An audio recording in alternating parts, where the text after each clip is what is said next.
Hi, this is Jody from mcpactions.com. Today I'm going to be doing a short tutorial. Thanks to Becker for inviting me back to the B School.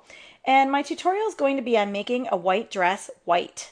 Sometimes you see those brides and you'll see a yellow cast or a blue cast on their dress. It's very easy to happen. Doesn't mean you're necessarily doing anything wrong, but there is a very quick way, actually two ways I'm going to show you to fix that in Photoshop. So first, since I don't have a webcam like Becker, there's me, and that's me with my grandma. She's actually my great-grandma, and she was 104 and recently passed away. And now let's get on with our tutorial now that you know what I look like.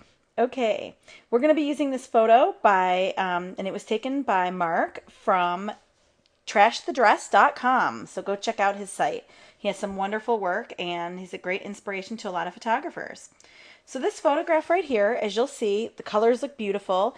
The wedding dress, actually, I love the way it looks, but it does have a color cast, and whether or not you want to get rid of that is really personal preference.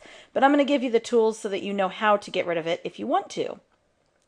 The first tool that we can use is actually the sponge tool, and it's housed under the dodge and burn. So if you can't find it, look for one of these symbols, and when you click on it, you'll see the sponge tool. What you're going to do is you're going to actually want to use the desaturate version of it. So there's a saturate and desaturate.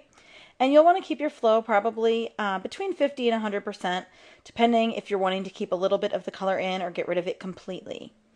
And we'll go ahead and duplicate our layer, which is Command or Control J, depending if you're on a Mac or PC. And then you'll make your brush bigger or smaller by using the bracket keys just above and to the left of the Enter key on your keyboard. And you will go ahead and literally just paint on the dress with a very soft edge airbrush.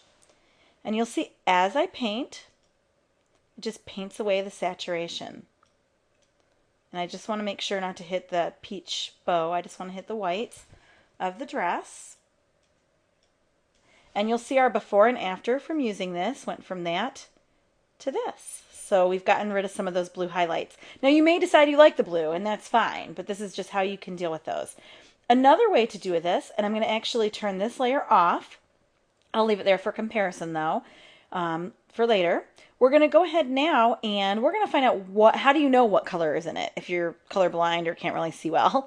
Okay, you're going to click on the foreground color, or the other way you can do this is actually just click on the eyedropper tool. Either way will work. And we're going to come in here and tap on something that's supposed to be white, and you'll see if you're on a white where it's very, very close to 255, you're not going to get much color at all.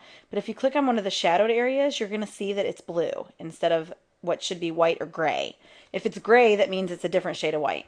So if it's blue, then we know that that's what we're working with. So we're going to go ahead and we're going to do a adjustment layer, a hue saturation adjustment layer. So we click on that, and in this menu, you'll see it says Edit Master. We're going to drop down to the blues and to the cyans, because blue is usually a combination of both. And we'll start with blue. I'm going to move this over a little bit so you can see. And we're going to drop down the saturation of the blues. Quite a bit actually to taste, but if we want to get them all out, we'd go to 100. If we want to get most out, we'll drop it down to the 70s. Now, you'll notice that the dress starts looking a little bit dull, and if we want to make it a little bit brighter, we can increase the lightness, again, just of the blues.